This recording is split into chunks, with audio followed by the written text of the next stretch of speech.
Bonjour à tous, bienvenue sur le plateau de 10 questions. Aujourd'hui, 10 questions à Hilda Tchoboyan, présidente de la Fédération euro-arménienne pour la justice et la démocratie. Bonjour madame. Bonjour. Merci d'avoir accepté l'invitation. 10 questions en 12 minutes. La première question, la fédération que vous présidez est une ONG, une organisation non gouvernementale qui représente les citoyens européens d'origine arménienne auprès des institutions européennes. Quelle est son action ?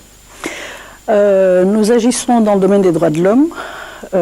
Essentiellement en Europe, mais aussi dans toute la région du Caucase et les pays environnants, c'est-à-dire donc les 3 pays du Caucase, l'Arménie, la Géorgie, l'Azerbaïdjan, mais aussi la Turquie. Et nous nous sommes occupés de très près de l'intégration de la Turquie en Europe et des valeurs que la Turquie devrait intégrer dans son fonctionnement d'État. Pour faire partie de l'Europe, pour partager les valeurs de l'Europe. Ça veut dire que vous faites du lobbying auprès des différents groupes politiques, auprès des institutions européennes ? Je n'aime pas trop ce terme de lobbying, mais nous intervenons pour faire de manière à ce que la voix des Arméniens d'Europe soit entendue.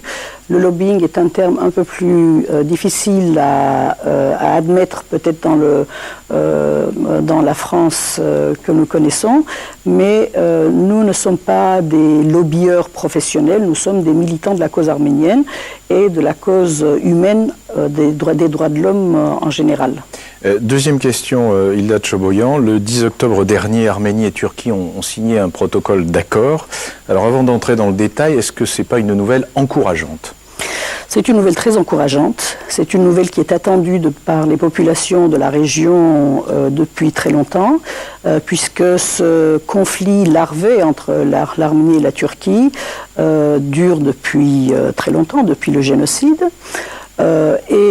Depuis la fin de la Première Guerre mondiale, où il y a eu partage des territoires. L'Arménie a eu un petit territoire qui est celui d'aujourd'hui, qui est devenu l'Arménie soviétique, qui a eu son indépendance en 1991, et une partie des territoires arméniens est restée du côté de la Turquie. Donc c'est un conflit qui a duré trop longtemps, en raison probablement du refus par la Turquie de reconnaître le génocide des Arméniens et de réparer ce génocide. Donc les populations de la région attendent qu'il y ait une solution à ce conflit. Et cet accord aurait pu devenir effectivement l'accord qui aurait réglé ce conflit. Alors ça mène à ma troisième question. Pour quelles raisons vous opposez-vous si fortement à ce protocole ? Donc c'est le contenu du protocole qui est problématique, non seulement pour les Arméniens, mais en même temps pour ceux qui ont combattu jusqu'à maintenant pour la reconnaissance du génocide. Il y a des dispositions dans ces protocoles qui mettent la question du génocide en particulier comme un objet de négociation. Or, la question du génocide n'est pas négociable. C'est un problème de crime international, c'est un problème de droit international, c'est un problème politique qu'on est en train de vouloir historiciser et qu'on voudrait renvoyer encore une fois et de manière éternelle, répétée, aux historiens. Le génocide a été reconnu par un nombre impressionnant d'États. Les historiens ont fait leur travail pour prouver que c'était un génocide et on demande dans ces protocoles, encore une fois, de prouver par l'intermédiaire d'une discussion dans une sous-commission arméno-turque où d'autres historiens pourraient participer aussi, pour décider si c'était un génocide ou pas.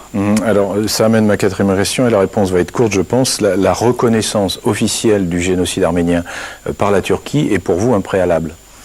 Je ne dirais pas que c'est un préalable. L'Arménie a voulu qu'il y ait des relations sans préalable avec la Turquie.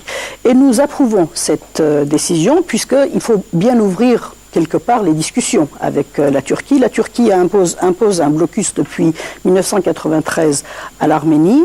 C'est un blocus unilatéral, c'est un acte de guerre de la part de la Turquie. Donc la Turquie devrait lever le blocus sans précondition et l'Arménie était d'accord, et nous aussi.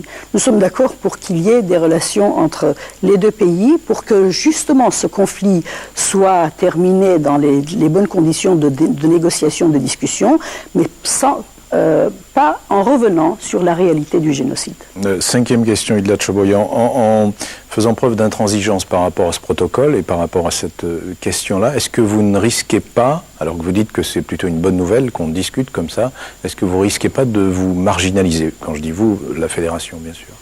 Non, la fédération n'est pas marginale. Aujourd'hui, il y a dans la population arménienne, mais autour d'eux aussi, auprès de leurs amis, parmi leurs amis politiques, il y a une majorité qui considère que les protocoles doivent être ratifiés par les deux États, avec des réserves.